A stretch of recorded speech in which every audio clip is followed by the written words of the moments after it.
Good morning. Well, this is new. I don't know how to start this. Welcome to Come Out Speak Out. This is our poetry edition. Yes, you like poetry. I like to listen to poetry. So, our first poetry of the season, third season, Party of One, a tale of short stories by Itseme Akede. Party of One. Okay, I'll give me a sec, a little table of content. Okay. This poem is divided into three short stories. Book 1, They Have Come Again. Book 2, Love Letters and a Half. Book 3, Where Our Paths Meet. So today we'll be going through Book 1. Book 1, They Have Come Again. It starts with them, full stop. The air had been humid, and the sun at its peak, casting shadows over every roof when Adama put to bed, with shouts that reverberated through the neighborhood, announcing the arrival of her only son into the world. Yay.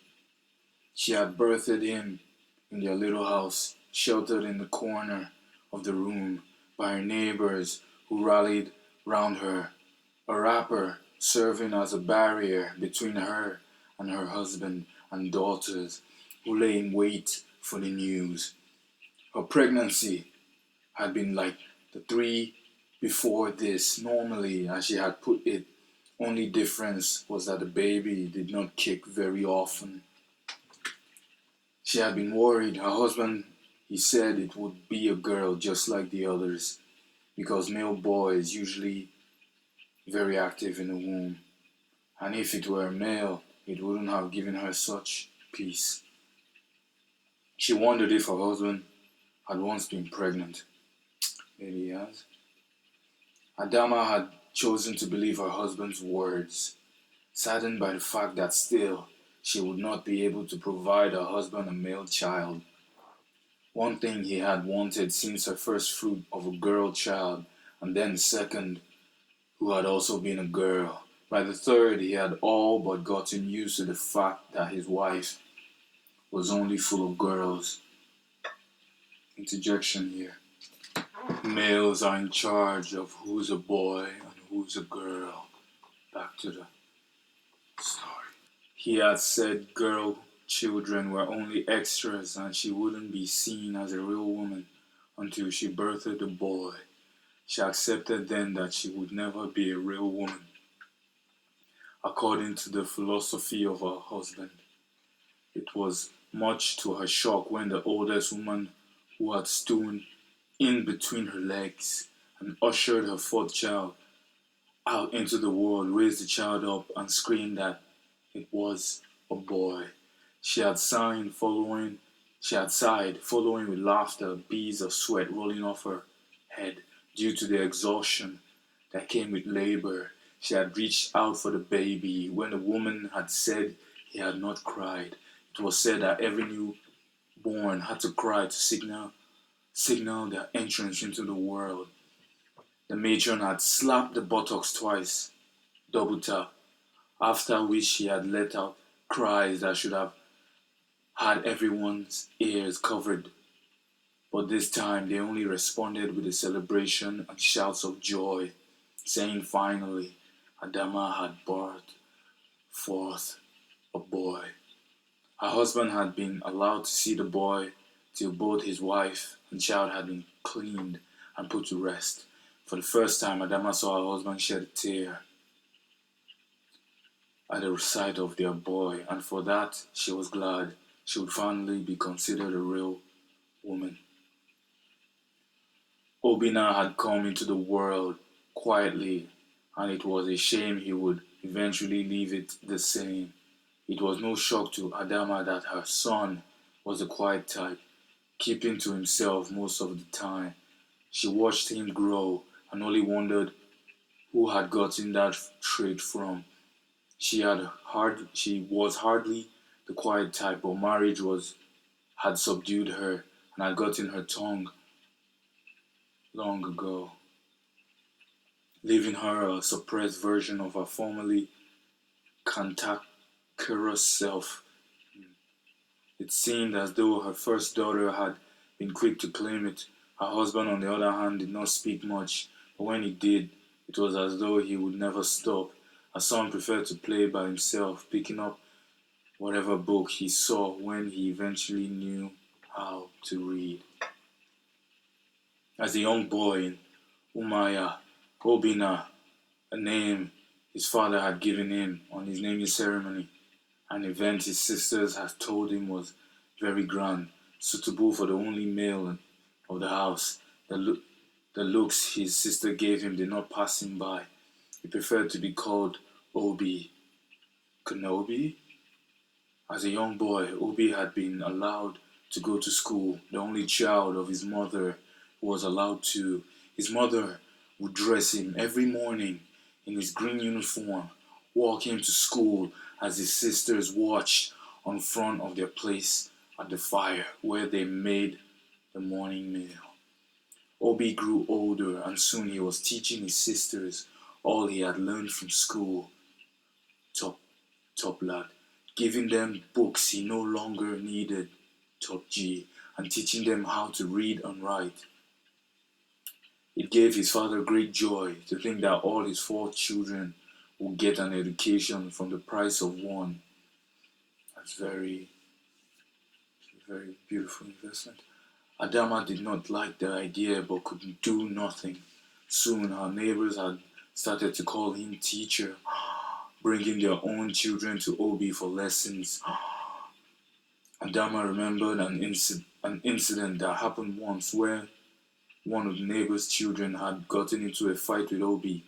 Obi had just laid there taking the punches, and she wondered what was wrong with her son and why he could not fight back like the other boys. The boy's father had come to pull him off Obi, giving him a slap. Insert sound effect here. Across the face for fighting with teacher. Sensei. It did not go past Nkiru, his eldest sister, that soon. Obi would get too big for his boots simply because he had been lucky to be born into a family of girls and was the only one their father would send to school. Soon she would be married off, and she knew for sure that all her children would get an education, male or not. By the time Nkiru was to be married, Obi was already getting set for his final exams at secondary school. He had told his father about wanting to further his education at the nation's greatest school, University of Nigeria, Nsukka. His father, now worn out with age, feared that he was reaching the capacity through which he could send his young son Obi through school. Not only was it going to be expensive, it would be his first time away from home. He had been lucky to be able to take long walks to the schools closest to his village while growing up. He consoled his father with the fact that at least he was not leaving the country like few of his classmates were. Still, his father was not certain. The next month, Nkiru had been married off. Her only wish was her new husband being that she would be allowed to go for evening classes after they had been married, to which she had agreed. She never saw Obi after that. Regardless of his father's inhibitions, Obi was adamant on finishing school and landing himself a job at a school teaching older scholars as he's done for his sister and neighbors while growing up. And so after his WAEC results, he would come out with only the best grades. He had packed up his bags and waved his family goodbye, assuring them that his path would be bright and he would someday be able to repay his father. Obi's path had indeed been bright. Maybe it had been his mother's prayers, hallelujah, or just the goodwill of the people he had met in the city, or the fact that he was now in a land of promise. But he had been able to ensure admission and pay his way through school. The odd jobs here and there did not elude him.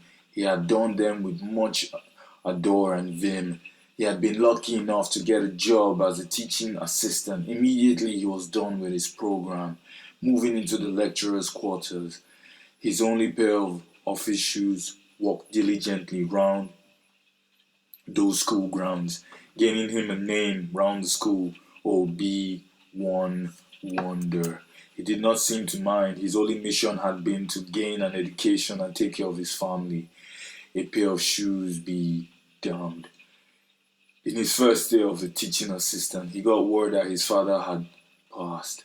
He then refused to go home for the burial, saddened by the fact that he had been unable to keep the promise he had made to his father. His mother and sisters, save Nkiru, had pleaded that he come to honor his father, pleading that the man would be immensely proud in his grave regardless, but he didn't. He consoled himself with the thought that he was saving the family the embarrassment of having an educated son who had not been able to help his family. He had moved past the incident almost immediately, drowning himself in work, and even started up his master's. He didn't know when it had started, his love for knowledge, but he was sure it was something he would pursue till his dying day. His master's program had taken him 2 years since he decided to do it part-time. Alongside his job as an assistant lecturer, he had been promoted. The pay was not the best, but it was enough for him to send some home and still have some left over. He was content just being able to gain and give knowledge every day, and he could definitely afford a new pair of shoes now. It was the day he started his PhD, and that he requested everyone call him Professor, whether or not he actually qualified or not. And it was the same day he met Ola. Some could say Ola.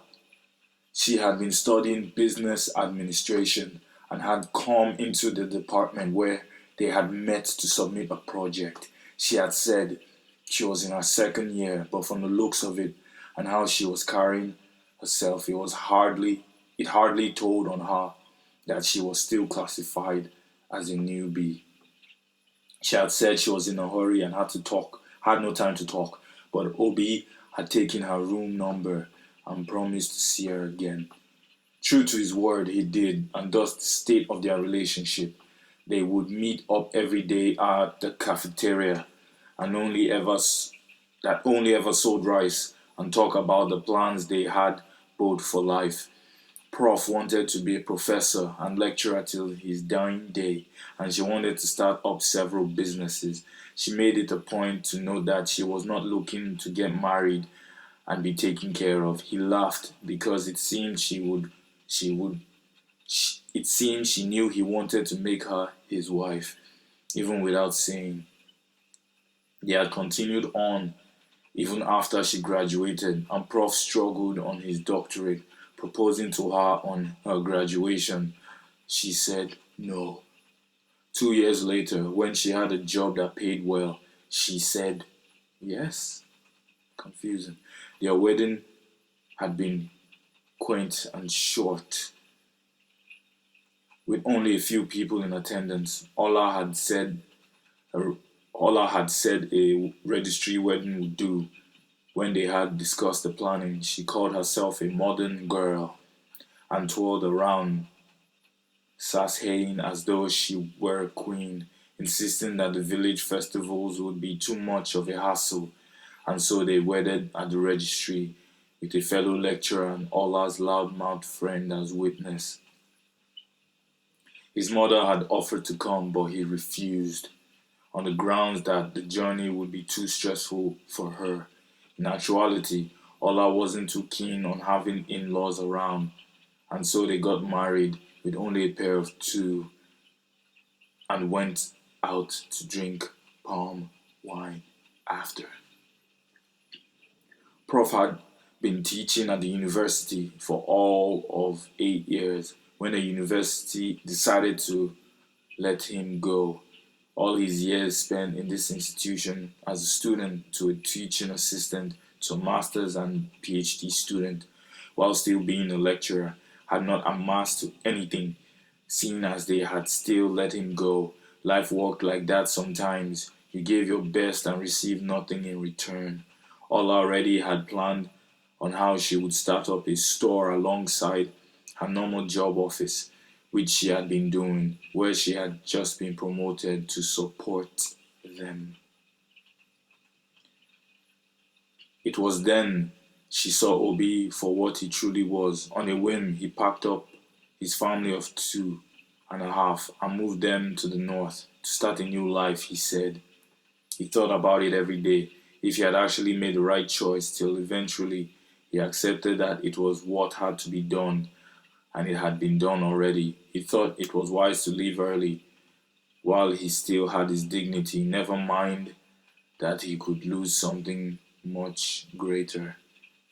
It was a bright Saturday morning, and he had noted that this was the fourth year he had spent here.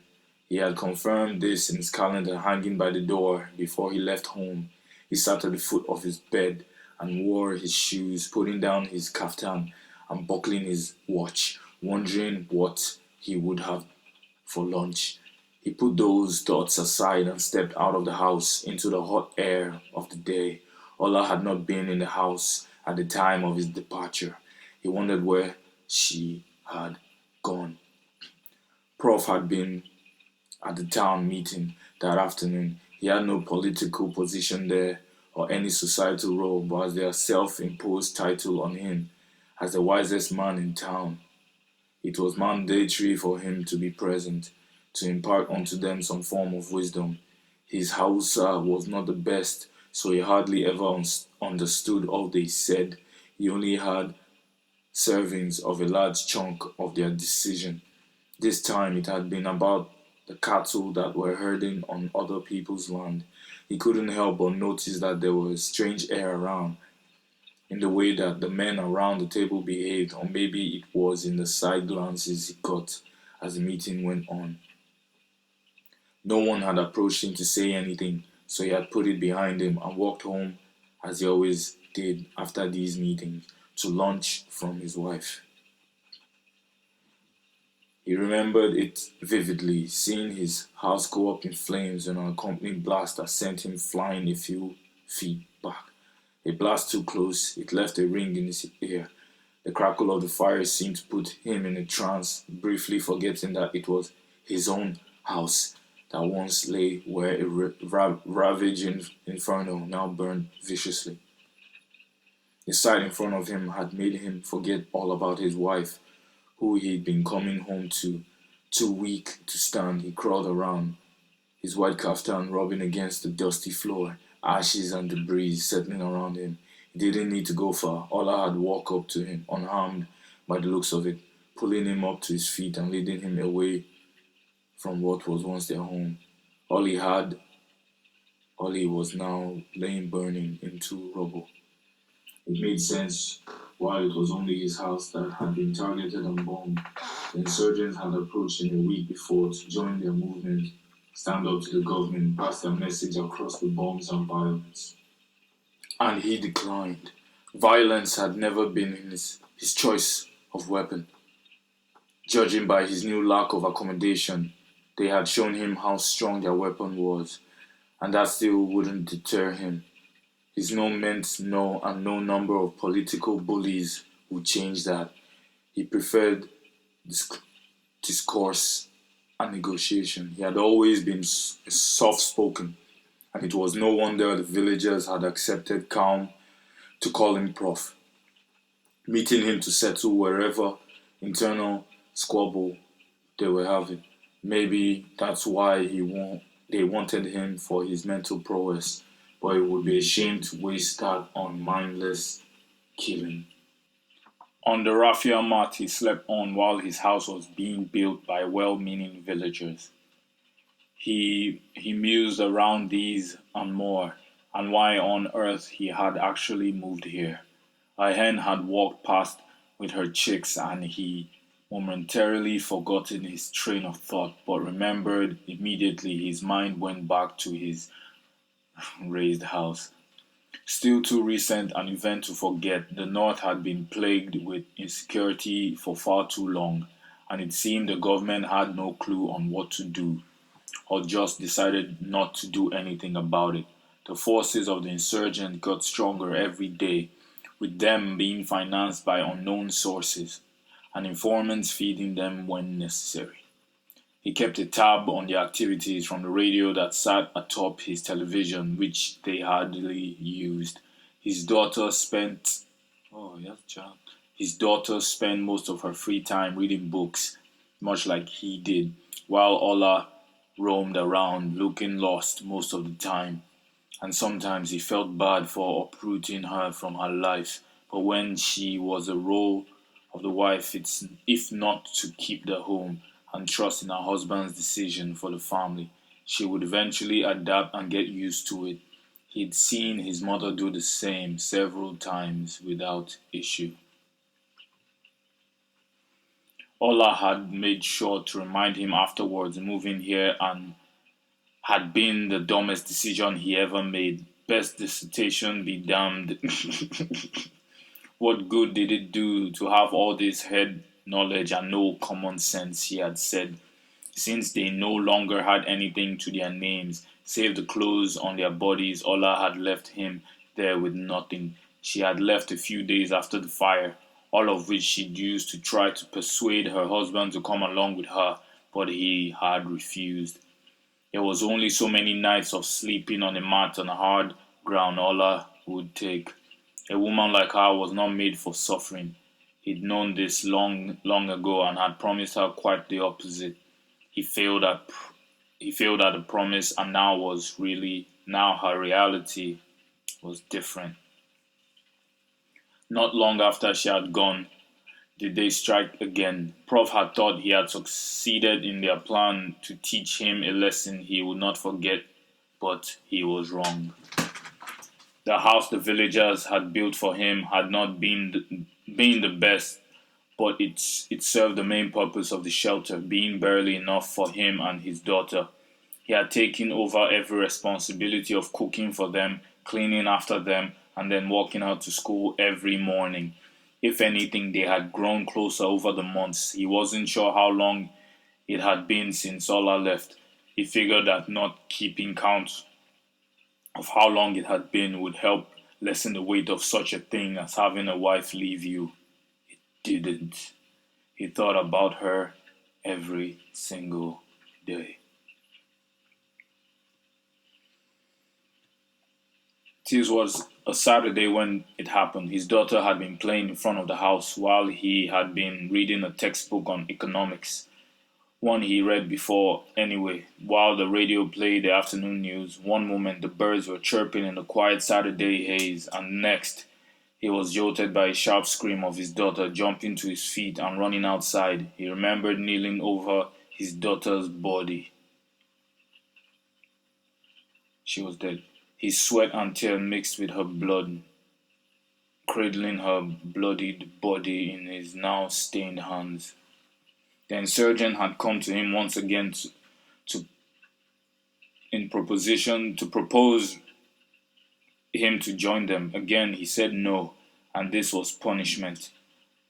What was this for? He could hardly see what he had to offer to them that made them want him so much. The devices had only helped to stamp his mind further on never using violence and killing and destruction as a tool.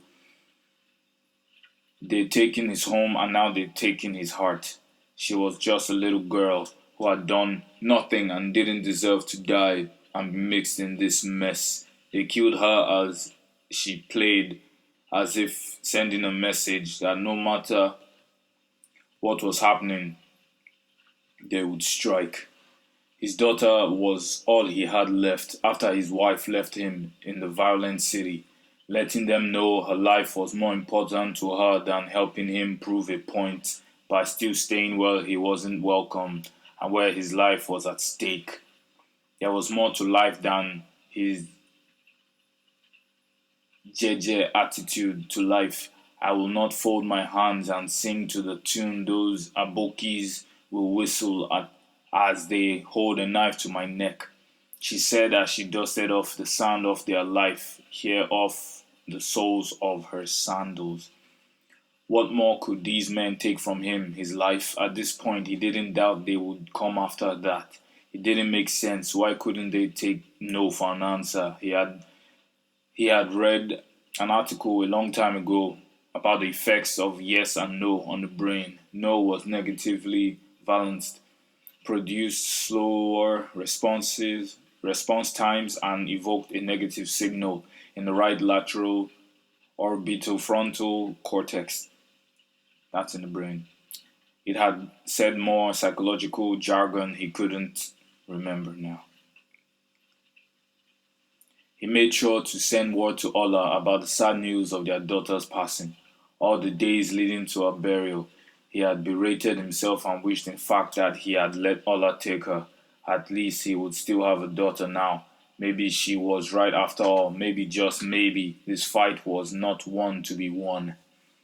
Ola had not responded, and he wondered if she had gotten the letter. Ola was like that, choosing the things she expended energy on, as though it was what color shirt to wear for the day.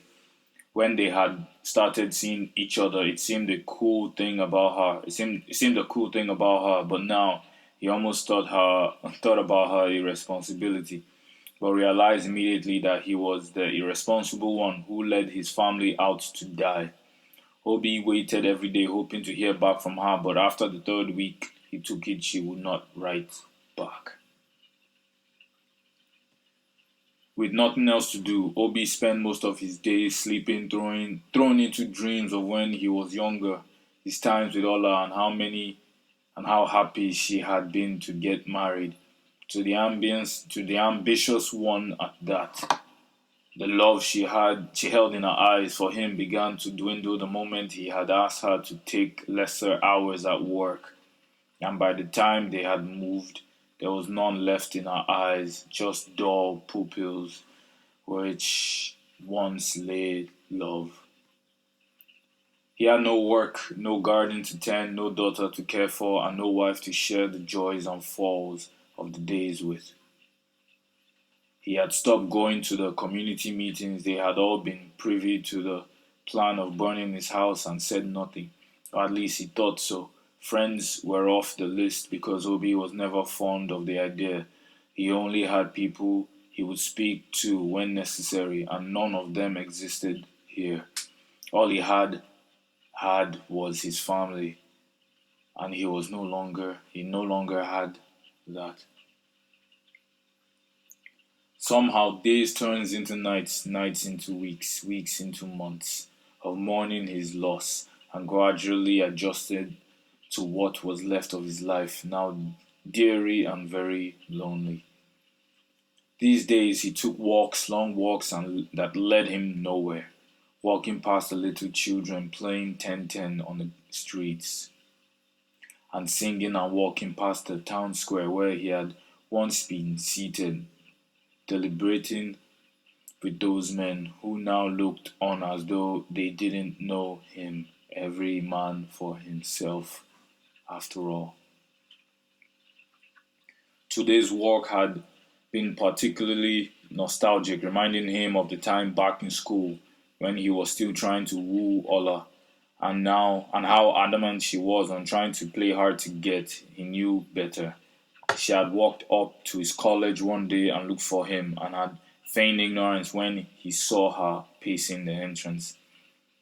Are you looking for someone, Ola? He had asked with a wry smile on his face, watching as she battled with giving a smile in return. Oh no, I was just following a friend, she said. But there had been no friend. She knew that, and so did he. But he cut her some slack and led her to her hostel, chatting away as they went. His reverie was cut short by a bag of some sort being thrown over his head. and hard hands grabbing him from different directions, pinning him to the ground. And then there was pain, hot, searing pain that spread from his knee to the rest of his body. Such pain he had never experienced, as though several needles were being pierced into his skin at once. He must have been there for a while, screaming out in pain, with the insides of his legs exposed for him to see. He only vaguely remembered more hands wrapping around him, struggling briefly against him, for thought that they were back to finish him off. But the calming voice of Nuru, a man he barely knew, assuring him that it would be fine, ushered him into a phase of black.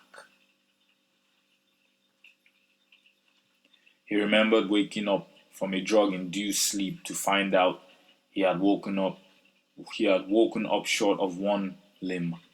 His right leg, from the knee down, had been amputated. He let out a laugh that sounded more like a grunt. He was still groggy. A lone tear escaped the corner of his eye.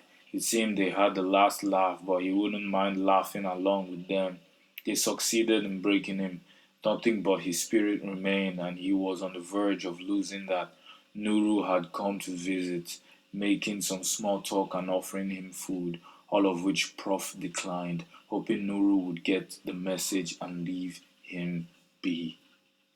After the first week, it seemed he had gotten the message. He had left finally, saying he had paid his medical bills and would be off now. Prof had not been Prof had not even said thank you.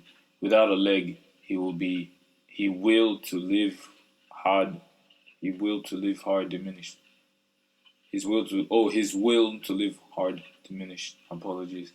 Without a daughter, he had no one to stick around for, and without anywhere to call home, he had nowhere to go back to. And with just one leg, he could barely go anywhere. Days he spent recovering on that hospital bed with no one around to comfort him. He spent praying for his death because there was nothing to his life anymore. He had declined their offers and he would die a happy man to know that he died doing just that, trying. Trying to stand up to them. Now that he thought about it, would he really die happy? He had lost everything, including his sanity. That hardly classified as happiness. Maybe, just maybe, the afterlife would grant him this happiness finally, and maybe in death, Allah and his daughter would be able to forgive him. And now there he was, half asleep, when the masked men made their way into his room and stood by his bed, all four of them, the one closest to him wielding a knife to his neck. True to what his wife had said, the aboki whistled a tune and he sang along, coughing out laughter as he did. It was one of the native songs he had picked up from the villagers. They have come again, he thought to himself as the tip of the blade pressed against his neck, and finally I have nothing else to give.